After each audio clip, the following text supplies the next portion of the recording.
I always manage to do that, don't I? I always bloody mute myself. What a sausage. Don't know how I managed to do that. It's that intro video, for some reason the audio comes out double, so I have to hit mute on a little button here before I start it, and then I always forget to unmute it. So that's what's happening there, guys. I'm constantly bloody doing that, like common mistake. I'll try to overcome it next time.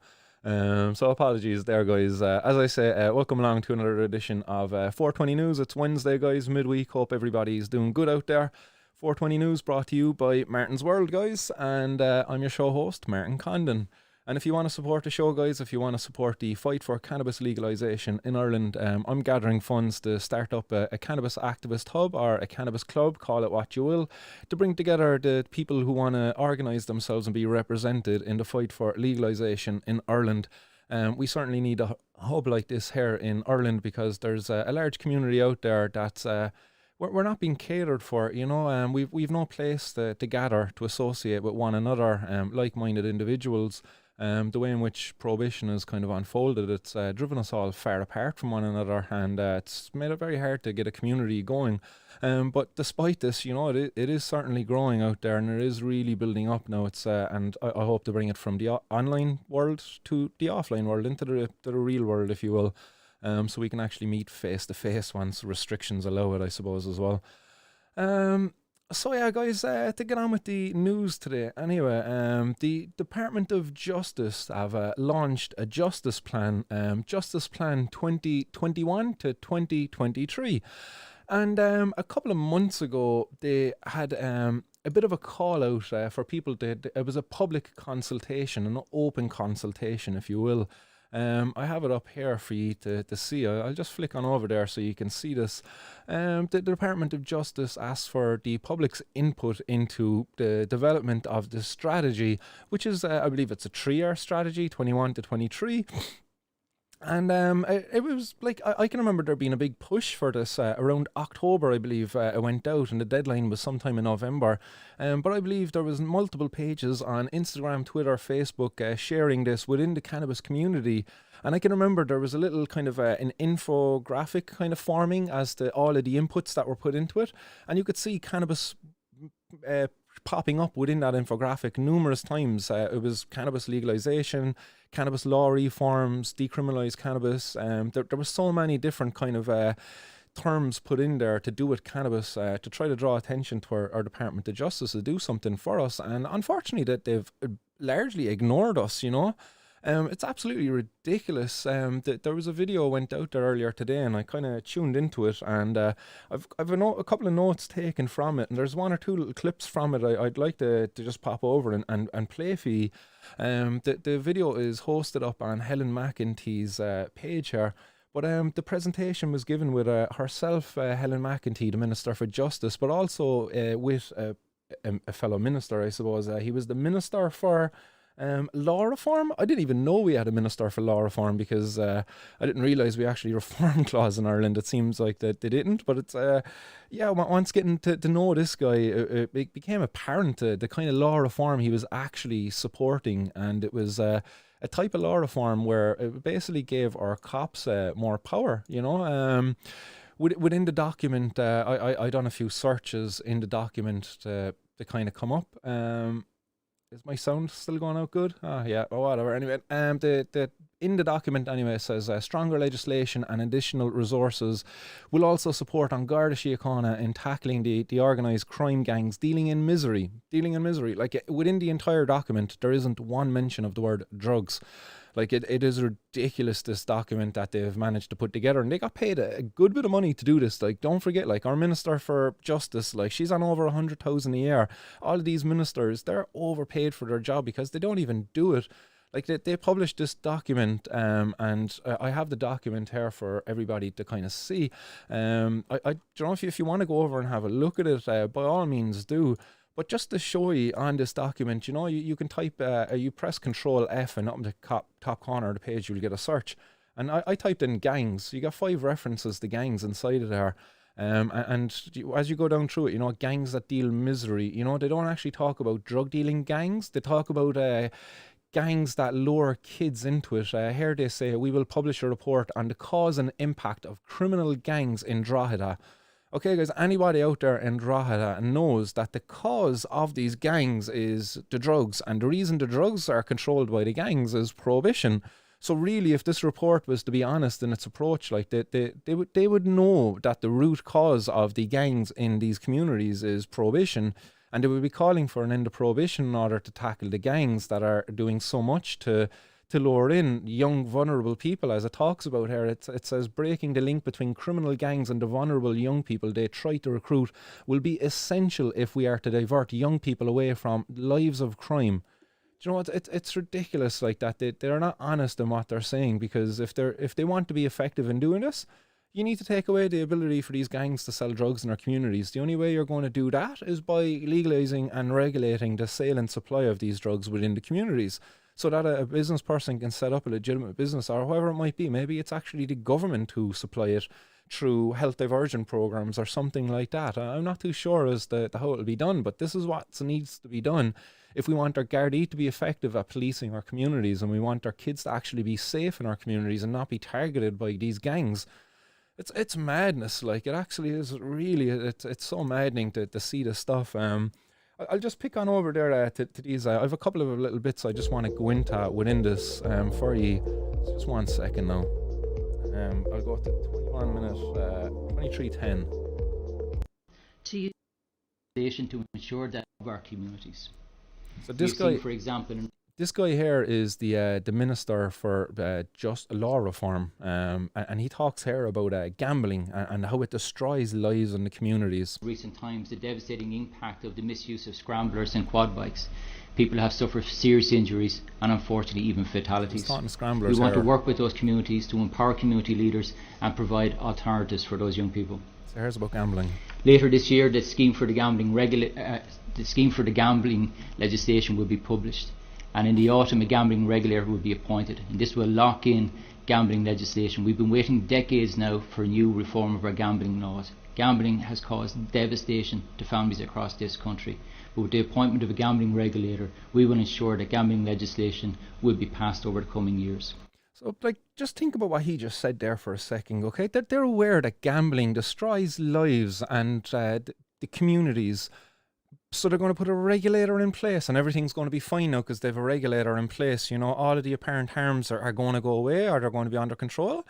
Why can't we do this with drugs? Why can't we do this with cannabis? You know, why do we have kids as young as 8 being used as drug runners across the country? You know, 13-year-olds getting caught with stun guns and drugs. It's absolutely ridiculous.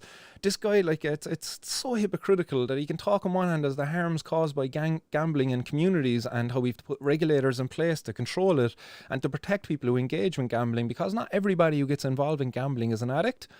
But with drugs, no, we can't have that conversation, because anybody who uses an illegal drug, yeah, they must be an addict. They have to be an addict. Guys, this is ridiculous. Like, it's so fucking annoying, like, that this is the hypocrisy that these people come out with. Like, how can they not? Like, if they're getting paid so much good money. They're getting paid top fucking dollar, and this is the bullshit that they come out with. More jobs for their buddies. So he's going to set up a regulator there now to regulate gambling. It's going to be paid for by us, the taxpayers. I don't know, are the gambling businesses out there going to be heavily taxed to cover the cost of this regulator? I don't know. But why can't we do that for cannabis? Why can't we do that for all drugs? Like, it's mad, like. Oh, so then we've Helen McEntee comes up in this then in a little bit. She talks about the 5 goals that they have. I'm not really going to play them. I'm just going to pop on over here to another page for you. And here are the 5 areas that they aim to tackle, according to Helen McEntee and et al. Number 1 is tackle crime, preserve national security and transform policing. Like, you're failing at doing that if you're not addressing the elephant in the room, which is prohibition, which has seen our police force being so ineffective at tackling crime and preserving national security. You know, we only have to see what happened there at the that boxing weigh-in where the Kinahans were involved, you know, and the guys showed up dressed as cops with automatic machine guns. Absolutely ridiculous. All off the back of drug dealing. It's all fueled, all of that violence there, fueled by illegal drug dealing. If we just legitimise it, all of that crap goes away, because the guys, the criminals out there who don't want to pay taxes, they're not going to get involved in a legitimate industry. They're just going to go and deal in counterfeit goods somewhere else. And the well-to-do people, the people who mean well, they will get involved in it. The people who want to see our communities improve, because sadly, like a lot of these drug dealing gangs, they don't give a shit about the community at all. Sadly, not all of them, but like majority of them, yeah, pretty much all of them actually. What am I saying? Number 2, improve access to justice and modernize the court system. Like, guys, this is ridiculous. Improve access to justice, okay? As I talk about so much in the show, is there's massive backlogs within our court system because of the massive amounts of people getting criminalized every year for simple personal drug possession. Never mind the dealing. The dealing accounts for about maybe 25% of the cases in our courts. 75% of it is simple drug possession. Tell me, why are you not addressing this, like, in order to improve access to the justice system?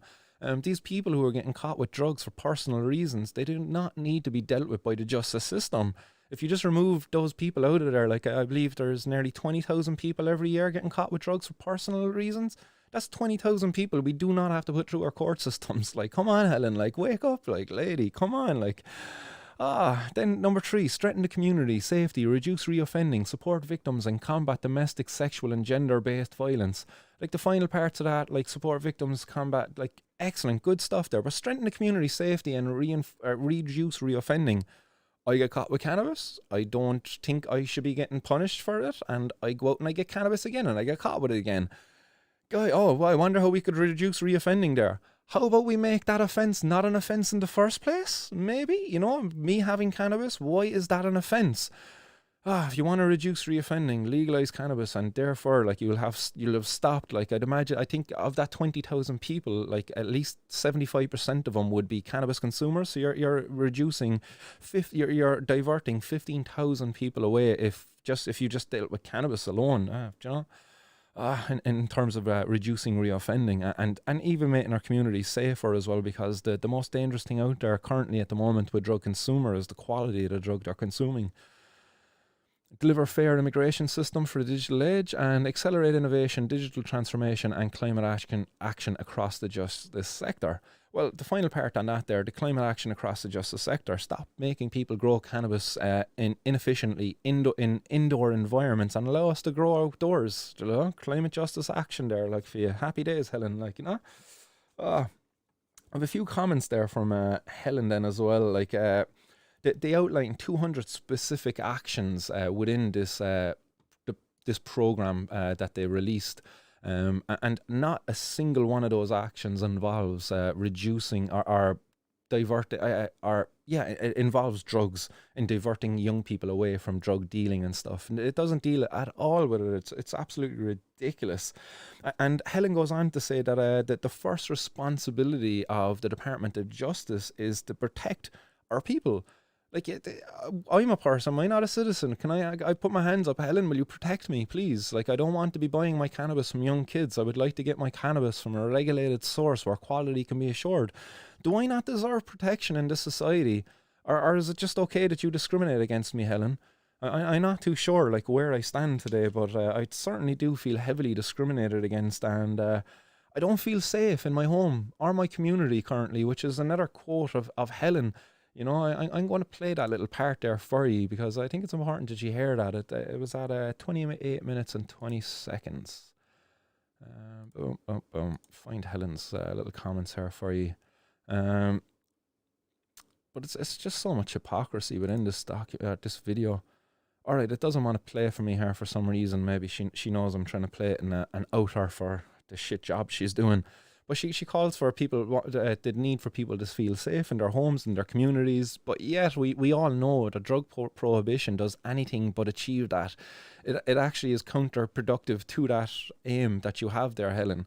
So if you want to make people feel safe in their homes and their communities, let's undo the war on drugs. Like, we don't need a war being waged on the streets of Ireland. Certainly not a war on drugs. Drugs cannot hurt you. Drugs cannot pull out a knife and stab me.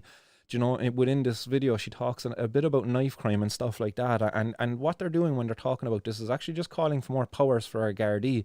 That's the reform that they're all about. It's absolutely ridiculous. More laws for us and less for them. Like it's crazy, you know. But Leo, the leak there not too long ago, and they're trying to police us more and less on them. Absolutely ridiculous. We need less laws. You know, the laws they've imposed on us has actually made our communities much more dangerous. You know, the laws around prohibition. That's enabled drug dealers to build empires and to recruit our kids, our young people in our communities, you know, who are the future of our communities. That's enabled them to be recruited into drug dealing, all because of prohibition. Helen McEntee and all of the people up there in the Justice Department, guys, what the hell are you doing? Really, like, come on, like, how much money was spent on this plan? How many people from the public actually took part in your call there for public consultations and they made a recommendation of cannabis and you just ignore them? How many? Come on, I would love to get the data from that call. I wonder, can we submit a Freedom of Information Act request there to get all of the gathered data on that? I wonder, because I believe there was a big push there from the cannabis community anyway to have cannabis reform included in that draft or that 3-year plan from the Justice Department. So yeah, guys, that's that anyway, dealt with. So other news around Ireland then is that there was 3 arrests made, and that they were in Dublin, and it was following a seizure there of this cannabis that can be seen on screen now. And the Gardaí again tweeting about it, you know, as they love to troll against us in the cannabis community. They love to share the photos of the harmless little plant material that they're after wasting so much taxpayers' money in order to get. Gardaí attached to National Drugs and Organised Crime Bureau and Special Crime Task Force have seized a suspected cannabis herb worth an estimated €200,000, and they arrested 3 men during searches in Dublin and Meath yesterday. And that was on Monday there that this was carried out. Absolutely ridiculous. Like 3 men going to be brought up into the court. I believe one is in his 50s, the other 2 in their 40s. You know, like the value of the cannabis here again, like it's incredibly overvalued. If it was a legal market, this wouldn't be there. Again, you remove prohibition, the price goes down, the interest from the criminals goes away. The cannabis then, the quality can be ensured. Guys, like I'm repeating myself here time and time again. I'm sorry, but it's so annoying. Like get over there to the Garda Info. Like so many of you already have participated, and let them know what a waste of time it is. Seen numerous comments there. Oh my God, a waste of time and resources. Legalise it already. A load of sarcastic comments up there again. Well done, Gardaí. I feel so much safer. The Gardaí, like, what are they doing? I know they're just doing their job, but come on, like, surely there's Gardaí out there who know, like, when you're out there and you're raiding a guy for a bit of cannabis, that you know what you're doing isn't right. Do you know, especially when that guy says, you know, I'm growing a little bit of cannabis for my own needs because I don't want to be buying it on the street. Man, it's fucked up, like. Then there was another raid carried out in Dundalk yesterday, and a small quantity of cannabis was seized. So I'm imagining here that they probably got a fella with a 50 bag and a grinder or something, because within the article they don't talk, there was no mention as to how much cannabis was actually seized here. But again, all the Gardaí have to catch you with is a tiny bit.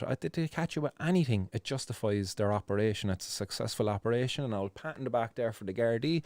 We did a great job there today. Do you know, go on away now, lads, and you know, you sleep well tonight, lads. You know, Ireland is much safer because you took a little bit of cannabis off the street. A waste of time, like about 4 or 5 Gardaí probably involved in this operation. Meanwhile, there's kids being abused, you know, there's people being robbed, there's people being raped, you know, there's so much other things there that our Gardaí can be focused on. And no, they're putting together operations to carry out raids on like petty cannabis consumers. I would love to know how much was caught there in this, like, because I'd imagine it was quite small. More news from Ireland then, and this one is involving me good old buddy Sean O'Donovan, and it is that a drug dealer was jailed after failing to persuade a Cork judge that the cannabis was for pain relief. Now, in this case, I will say that there was quite a large amount of cannabis that was seized by the Gardaí, and it was over €30,000 worth of cannabis, so about 1.5 kilos. Judge Sean O'Donovan imposed a 6-year sentence on the man in question here, named Mark Brown. He's 46 years of age. The judge said that he did not in any way dispute the fact that Mark Brown had this accident and had ongoing back trouble. However, he said there was no evidence to support the view that the defendant had done everything possible through orthodox medical treatment for pain relief, and that it was only after trying everything else that he had resorted to cannabis. Judge Sean O'Donovan said that it did not explain why he had the large quantity of cannabis with which he was found, and that he could not have been for his own personal use. Furthermore, the judge noted that among the stash of cannabis was a smaller stash of cocaine, and there was no way that could have been associated with pain relief. So, like, the judge is stigmatising the man here. He's, like, kind of saying, oh, you've cocaine there as well. Oh, is that for pain relief as well? You know, and in other words, like, oh, I'm dismissing the fact that you use cannabis for pain relief. Like, well, why isn't it a case here that this man, like, could also use cocaine and use cannabis for pain relief, you know? And isn't it likely also that he could have been lured into drug dealing because of the fact he used to use cannabis for pain relief? He relied on it. So in order to have a consistent supply, he just became his own consistent supplier. He was consuming his own supply, and he was selling to other people then in order to maybe fund his medical cannabis, because unfortunately the government discriminate against people, and they don't cover the costs of it. And they make it incredibly hard for people to get at, as the judge even points out here, that he hasn't done everything possible. In other words, he hasn't gone through all of the other painkillers there that a person has to go through before they're even considered for cannabis. So this guy would have had to go through some mind-bending opiates and all other sorts of drugs before he would get access to the cannabis plant. Absolutely ridiculous. Like, you know, and then Judge Sean O'Donovan adds in there, he says, I don't doubt it that there is, I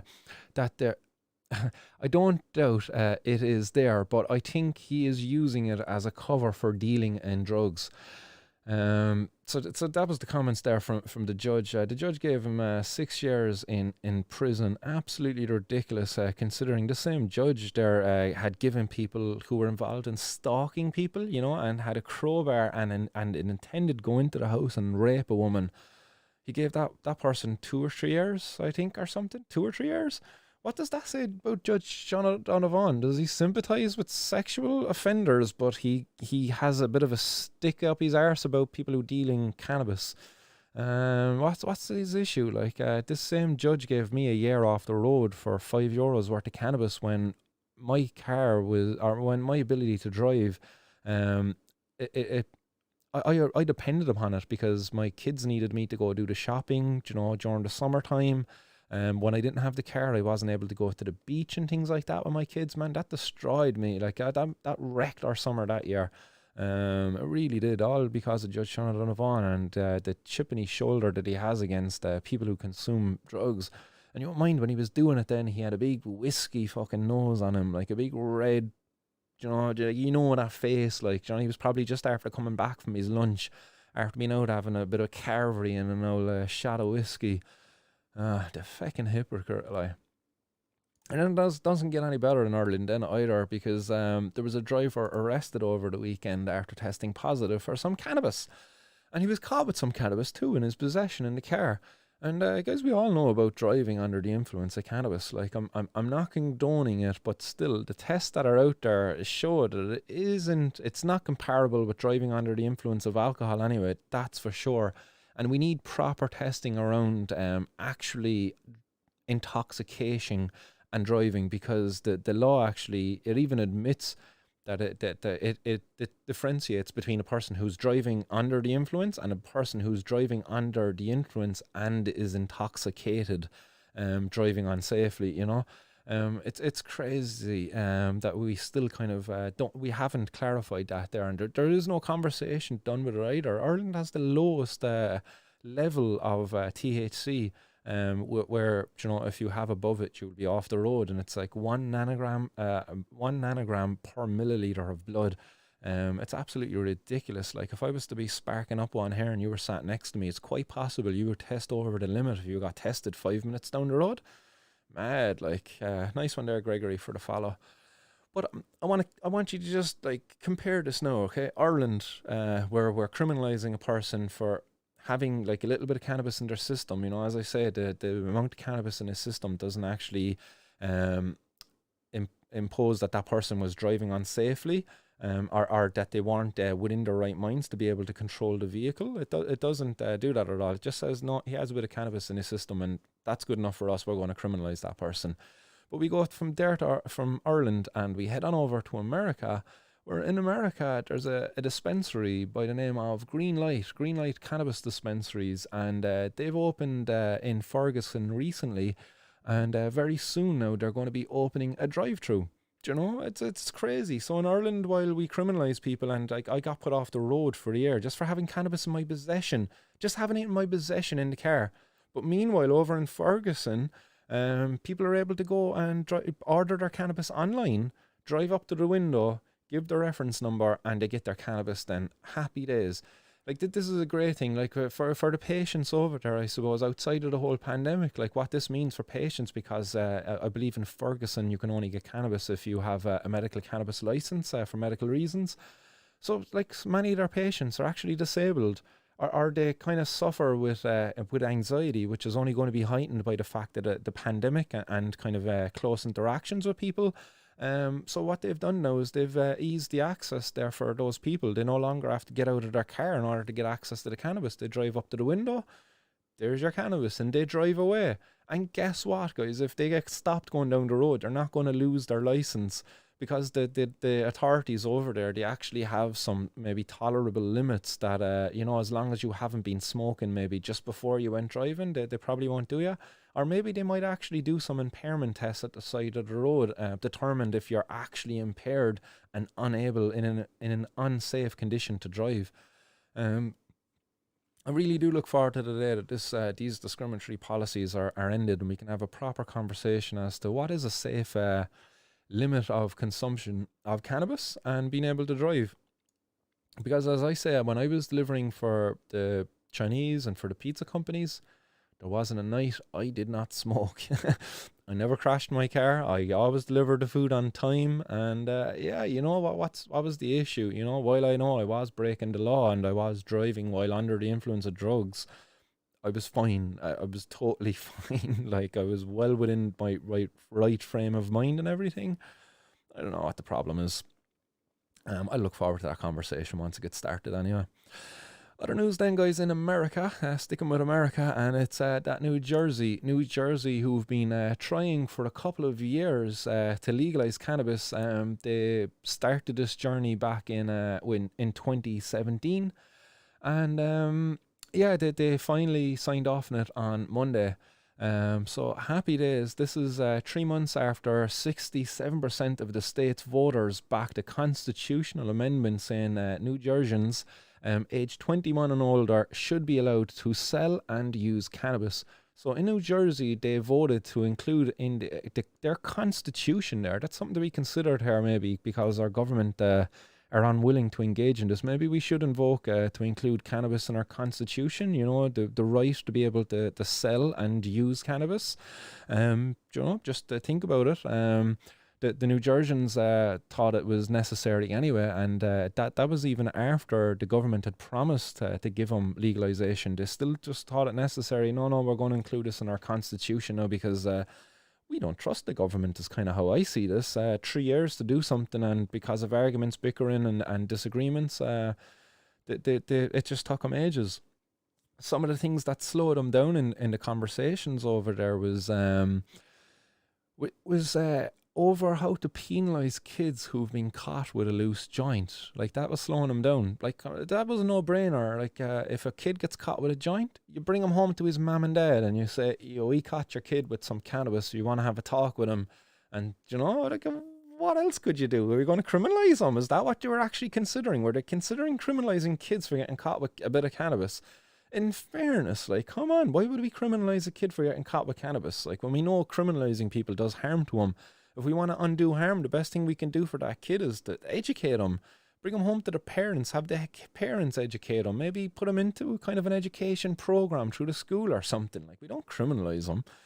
Madness to think, like. But, you know, the governor says that the process may have had its fits and starts, but it is ending in the right place. He says it was better that this was done right rather than fast. And I suppose I don't disagree with him there. It is important that it was done right, but at the same time, it has to be done in an expedient manner too. Like, because 3 years is a long period of time. I wonder how many people were still criminalised during that period of time. If people were still being criminalised, I'm not too sure. But here's that governor there anyway. His name is Philip Murphy. I wonder, he's probably got about Irish heritage there, the old Murphys. But yeah, Philip Murphy anyway, the governor there, he's signed off on the bill which is going to see cannabis legalised there, where New Jerseyans, as they're called, will be allowed to possess up to 6 ounces of cannabis. Happy days. Do you know what I mean? That's happy days. I still think they should be allowed to have more. But look, it's progress. Nonetheless, it is progress. And there's more progress being made elsewhere in the world. And it's not Ireland, unfortunately, but it's Morocco. Morocco have, their government there have plans to discuss a bill on the legal use of cannabis. Happy fucking days. It's about time. Morocco, I really thought Morocco had some form of decriminalisation there, or legalisation. I never really knew it was actually illegal to have hash and cannabis in Morocco, but yeah, it's actually illegal. I thought the problems were for the export of it. I thought that's the only time that the cops actually came down on people. But obviously that was a thought I had for a couple of years ago, but because I know now that cannabis was being legal there for a couple of years. But it's crazy. Here you have pictured, I believe there's a couple of tons of hash here in this seizure. This was a seizure made at the port where a couple of tons of cannabis, 9.5 tons of cannabis resin was trying to be exported in the back of a refrigerated truck. Crazy. Like, this was a seizure that was made on Monday. So it's like the government would want to hurry up and have a proper conversation there, because they're missing out on millions of euro of revenue from the export of cannabis from their country. Do you know, Morocco is known worldwide for their hash. Like, it's crazy to think that hash is still illegal there. Surveys done in Morocco show that hash is actually the most widely consumed substance there. Hash and cannabis together, the most widely consumed above alcohol and tobacco and things like that. It's crazy how widely consumed it is down there, and it's still not legal. Mad to think, like. But in a funny story that came out of there actually back in December, there was a couple of camels wandering unescorted. And I don't know why the authorities intercepted the camels. Maybe they were tipped off anyway. But they went in, they intercepted the camels, and they found 1 ton of hash was strapped to these camels, and the camels had nobody guiding them at all or anything. There was just a ton of hash there on them. They did arrest somebody later on in that operation, like. But man, to think, like, how much hash actually comes out of Morocco, man, how much money they could be making off it. It's crazy that they haven't been having these conversations sooner. I wonder, do the guys who are producing it there want the government to legalise it? I wonder, do they make more money keeping it illegal? Are the growers there actively campaigning against this sort of a bill? I don't know what the feelings are there on the ground. I don't know anybody in Morocco who can enlighten me either. So if there is anybody out there who's more aware as to, the growers up there on the Rift Mountains, how do they feel about the government wanting to legalise the use of cannabis? Are they being included in the discussions, I wonder?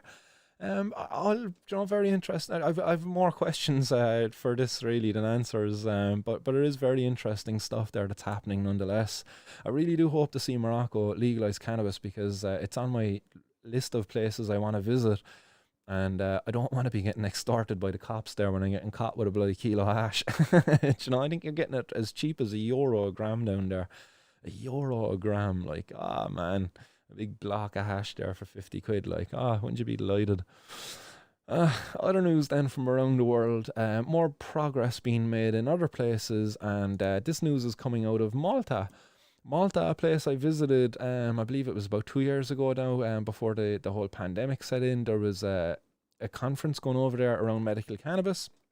And what I took away from that, guys, is the Maltan government, or the Maltese government, I don't know what you call them, and they're a corrupt bunch. That was my feeling, because when talking to them there, they had no interest at all in growing and producing cannabis for their people. They were only interested in exporting it. They were only interested in the Israeli money that was coming into the country to set up hubs for cannabis distribution around Europe, because that's what was going on. It was all about the money, and it was all about exportation from Malta to Europe because of their position within Europe. What a scam the whole thing was. It was really eye opening, honestly, to experience it. What actually goes on there, and when the Prime Minister is at these events and conversing with people and what's been going on, man, it was all a scam. It was ridiculous. Because while they're having conversations over there to legalise cannabis and stuff like that, they're still carrying out raids. Like this came out of Malta as well, and this is only from earlier in the week. This was sent to me there in a message on Facebook, where the cops had showed up with guns at a skate park of all places. Guys, they're in a skate park, skateboarders, kids, guns and cops at a skateboard. Like that's crazy. I'm not too sure what was involved, or maybe there's a gang operating out of there, but maybe it was just a bunch of kids hanging out and they trade a bit of cannabis, because that's what kids do. They look out for one another, and somebody has to sell it to them, and a lot of the times as they sell it to each other. Man, it's absolutely crazy, and it's no surprise they found a bit of cannabis at a skate park. But look at it, like here's the photo. You have the 4 cops there to the left, and they're armed with submachine guns and pistols and stuff. I believe your man in blue in the tracksuit here, he kind of looks like a bit of an undercover cop, and he's kind of standing around the kids. And you see a little kid then to the front left of the bottom left of the photo. I would imagine like he's sitting down there next to the 2 BMXs. He's probably about like 12, 13, 14, I'd imagine. Like, what's this doing to the kids and their impression of the cops, Like, how can those kids ever look up to the cops when they come down on them like this? They show up to their skate park, their place of recreation where they hang out with guns and they terrorise them. It's crazy to think, like, it's mad. It really is maddening that this sort of thing is going on out there at a time when the government are in talks around decriminalising and legalising it. Like, actually, the Maltese government have decriminalised cannabis back in 2015. But they still go down people. How they decriminalised it was that they actually have these drug tribunals. So you don't go to court any longer. You go to what's known as a drug tribunal. So you're assessed for a health problem effectively. But despite this, that the cops still carried out raids over there. On Valentine's Day, only just gone, the cops carried out a raid on a hotel bedroom where there was a 21-year-old male and a 19-year-old female inside of there just enjoying their Valentine's weekend. They had a little bit of cannabis for their own personal possession and a grinder inside of there. The cops kicked in the door of the room and arrested the 2 people, and they're going to bring them now to the drugs tribunal. Man, it's crazy, like, like it's maddening, like, that you can't enjoy the privacy of your hotel room on your Valentine's weekend. Consume a little bit of cannabis.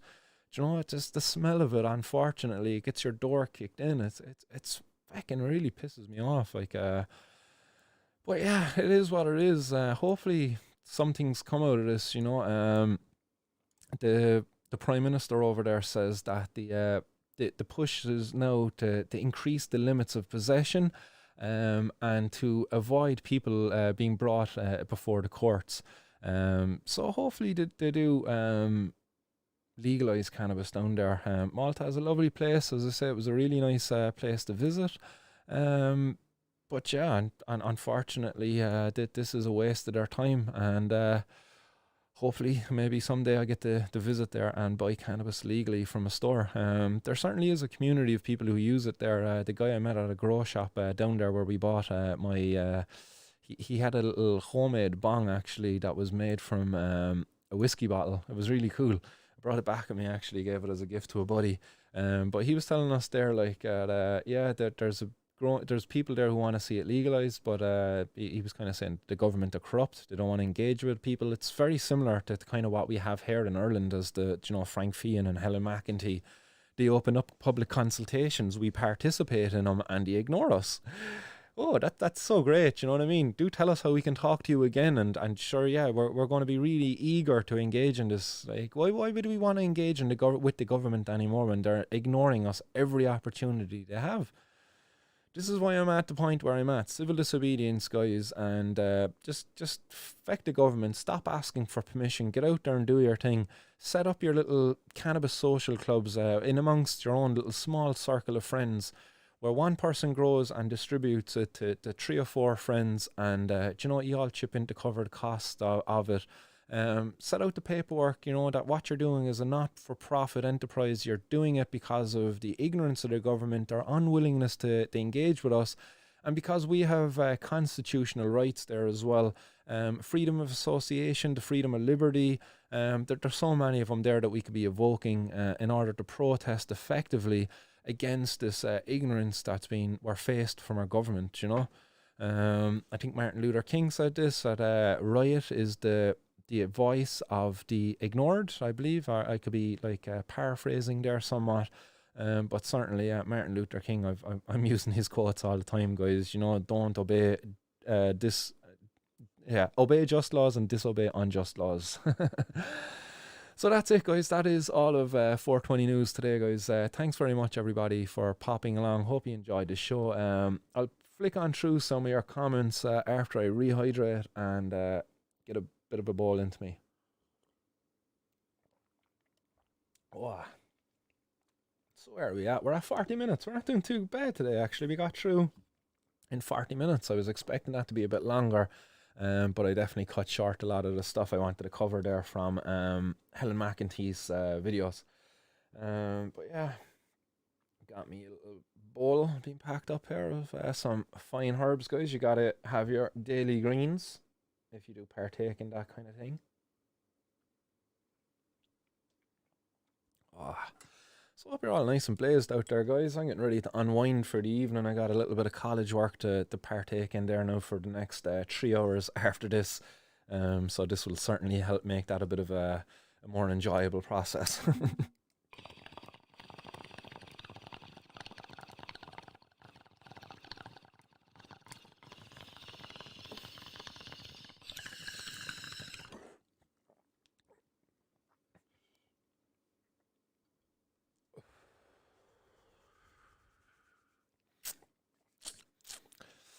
Cherishing you with my gelato. Happy days. I've had some gelato before, actually, and that gelato is quite nice.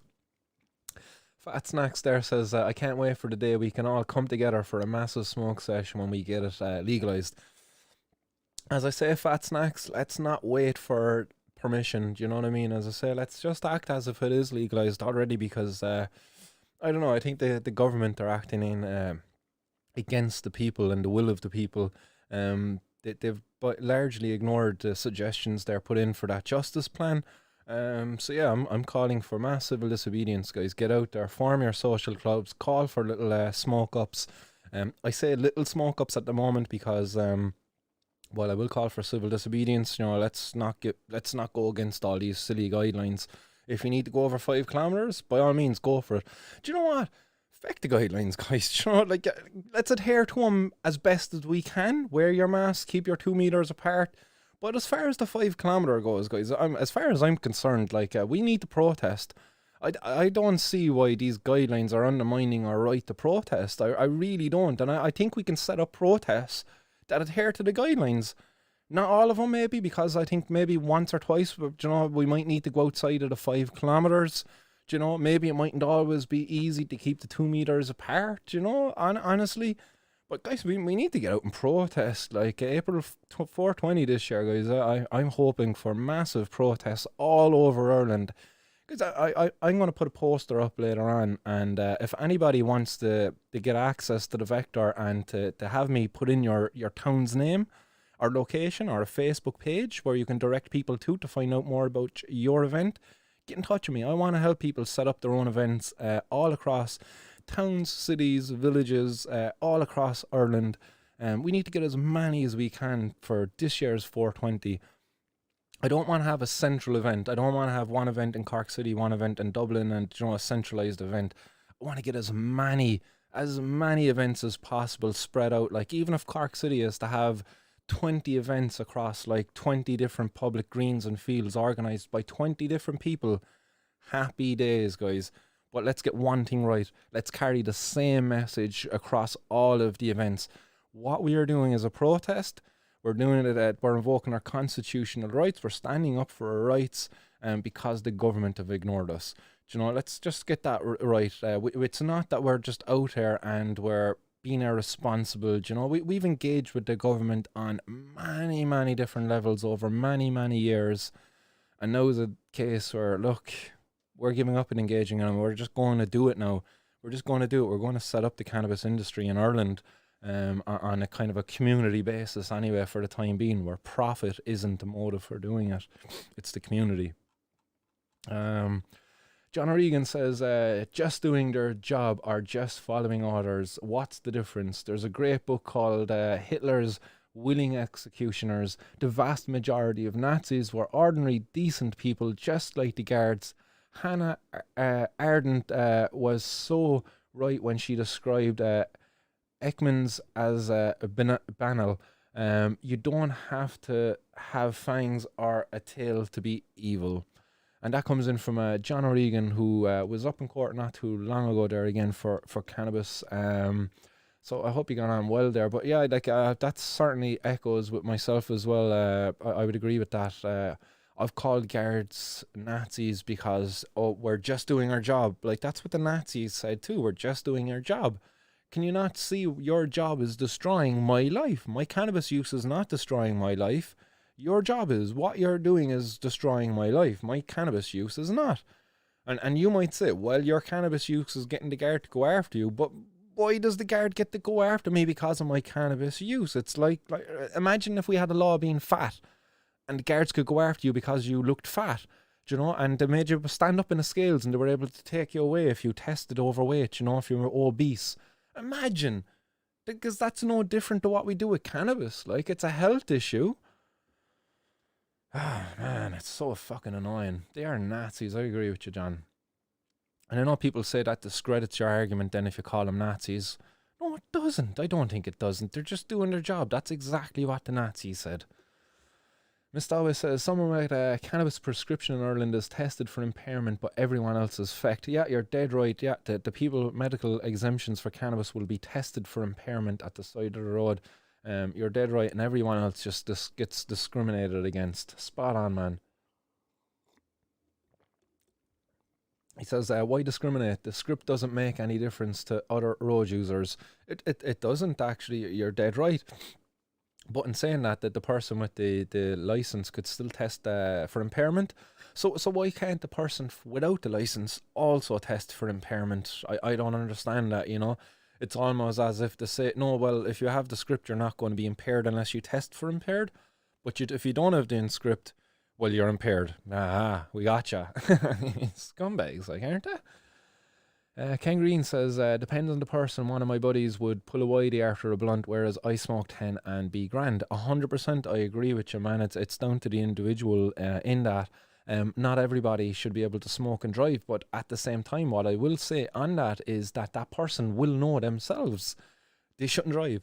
I know my buddy anyway, like he didn't even want to use his legs. He was like, no, I'm just going to lie here, but I feel like the room is spinning. Do you know what I mean? He didn't even want to use his legs. He wasn't going to get into his car. Do you know? Like, I've had those situations. My buddies, like, slept on a couch because they pulled whiteys and things, and they would stay the night in the gaff and they wouldn't drive home. Yeah, happy days. They know it. If you're drunk, you don't. Do you know what I mean? To drink drive, and this is why I think that the two don't compare. You can make a good judgment call even when you're fucking in the deepest, darkest whitey, you know? Martin O'Connor says, I have to smoke 5 joints a day to manage my anxiety.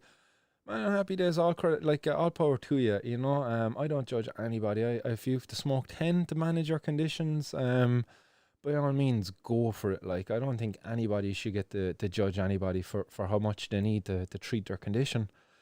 Fat Snacks, he says, and who's there to police the politicians? Our society is a farce. 100%, man. They keep making more and more laws for us and less for them while giving themselves pay rises along the way. Oh, man. Like, what a society we live in. It's crazy. Like, 4 pay rises, I think, our government have gotten during this pandemic. You couldn't make this shit up. Fat Snacks, he says, I'm honestly jealous about, I'm honestly jealous looking at New Jersey, but it shows the tide is turning. It certainly is. I think New Jersey is the 15th state now in the US that has a legal recreational cannabis market where adults can access cannabis. Freely. Happy fucking days. More to come as well. There was more there. I can't remember the few that are due to do it, but there's more to come. I am Toby says weed is the only thing that elevates my carpal tunnel from coding C all day. Pretty much have to chain smoke or my hand will go numb. Man, I can't imagine what that must be like, and what it must be like then when you're seeing Gardaí sharing piles of cannabis getting destroyed. And I imagine you're probably finding it difficult at times to get access. I am Toby.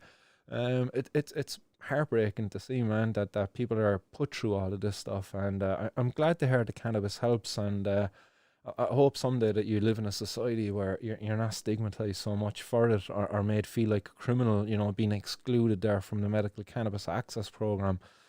It's so fucking wrong what goes on out there.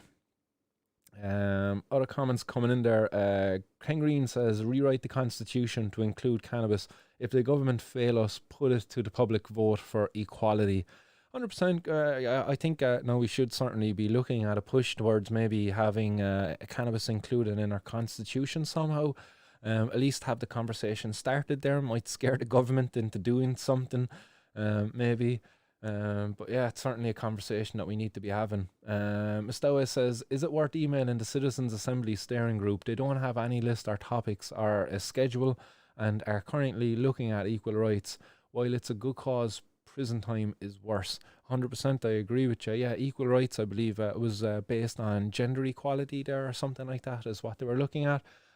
Certainly isn't a waste of your time to email them anyway. It'll be worthwhile seeing what they say back to you. So yeah, definitely make an effort there, and let me know how that goes if you do get a reply from the Citizens Assembly steering group.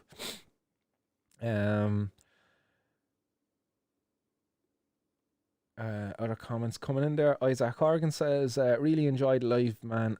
Always very informative. Thanks very much, Isaac. Happy days to have you along, and I'm glad you enjoyed it. As I said, I hate having to bring so much bad news in regards to all of the raids, but I do try to kind of sprinkle in a bit of positive stuff where possible, and it's always coming from other countries, unfortunately. But I do hope someday, I am optimistic, someday I am going to get the report here on Martin's World that cannabis has been decriminalised and is now legal to grow and possess in Ireland. I do believe I will get to report that here someday on this. So do bear with me on that. Martin O'Connor says, trying to control you with the gear. I am Toby says, the Bally State wants me hooked on gear. And Martin O'Connor was replying there. Apologies, they're getting those mixed up. Other comments coming in. Monshore Fudge says, just joined at the end. Busy times, so soon catch up. Happy days for having you along anyway, Monshore. Hope you're doing good, man. Fat Snacks, good listening to you as always, Martin. Endo with Amy says she's cherishing with the gelato. So she was watching the show, enjoying some gelato there. Happy days, Amy. Glad you're enjoying that. Oh yeah, I read that comment actually as well, didn't I? Monshore Fudge says, I'm on at 4:20. One love, one message. Woohoo! Hey. Duncan Knox says, well, what's about the 420 protest? Any plans? Yeah, as I said there earlier, Duncan, that if as many people as possible can set up their own little event with their own little community in their own town, city or village across Ireland, I'm happy to put together a poster and I can edit it so we can include that group's information where people can find them to join them. But I think we should make an effort to not have centralized events, make as many little satellite events all over the island of Ireland, both north and south of the border as well. I think that would be a great thing to do there for 420. In a protest too, that this is an essential thing that we're doing. It is a protest. It's essential, guys. We're standing up for our rights and our freedoms, so it's essential. Don't let no guard tell you otherwise. End with Amy says, personally, I'm unable to drive without cannabis consumption, and the Alexia, they have me on completely took away my ability to drive because of the side effects. And yeah, you know, you're dead right actually. Yeah, the other drugs that they would have you on would put you in a state actually that would leave you unable to drive, whereas cannabis, as you just quite rightly pointed out, you were able to drive after that. It's mad, like you're discriminated against so much as a cannabis consumer in this country, but fucking we're going to stand up for ourselves, guys. I can see it, like the community out there. We're starting to build a backbone for ourselves, and we're going to stand up and we're going to get our rights back. I can see it happening. Ken Green says, Father Jack, are those my feet? uh, Mustawa says, I emailed steering group a few days ago, but sadly no reply. Yeah, I'm not surprised there, but let's hope they might get back to you in time. They're probably looking for the answer. Niall says, shout missed it while it's live, but we'll rewatch now. Great show. Glad the guys that so many of you enjoy this show. Like, thanks very much, guys, for so many positive things being said. Like, it really gets me. It touches me every time. And final few comments there, guys, coming in. So if you want to have your comment read out, now's the time to get it in. I think it'll take about 10 seconds for it to pop up on screen. But Amsterdam, nice name. Ireland is the Idaho of Europe, a joke of a country. Idaho. I think is Idaho kind of a bit of a redneck kind of is that what you're trying to say? Like that we're a bit backwards? Keep a country, lad. Guys, I'm so sorry for laughing at my own jokes. Endo with Amy says, plus I've been smoking longer than I've been driving. There you go. Like, yeah, it definitely takes a seasoned smoker to be able to smoke and drive. It's certainly not a thing to do if it's your first time smoking. Hopping in behind the wheel after a dab, no way, guys, don't do it. 100%. If it's your first time smoking, don't drive.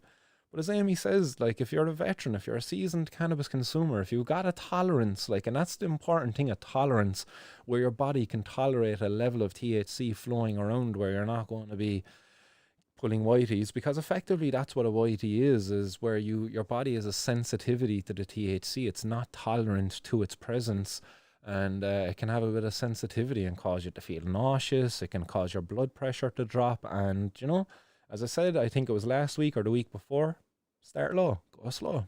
It's the best advice for any drug at all. Start low, go slow. And with pills, you know what I mean? If it's your first time taking the pill, maybe take half. Test the pill. If it's your first time getting that pill from that source, maybe take half. You know, things like that. Start low, go slow. Can't go wrong. Stoned Egypt says, thanks for what you do. Much love.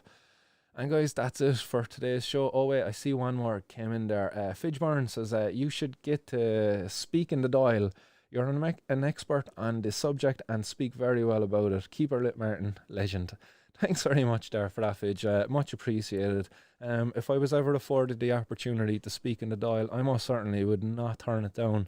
And I most certainly would go up there and I would speak only from the heart. I would try to have a bit of a pre-prepared speech going in there to hit off certain points, but it would all be coming from the heart, because that's how I do things, you know. And Kitmer says, you're doing us all proud, Martin, a service. You're doing us all a service, Martin. I appreciate it.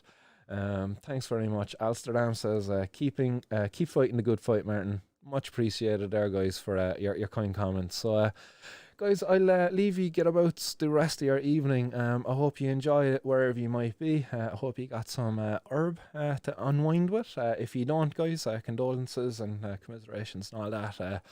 Hopefully the dryness will clear up and you'll find yourselves some herb in time. So yeah, guys, go on, keep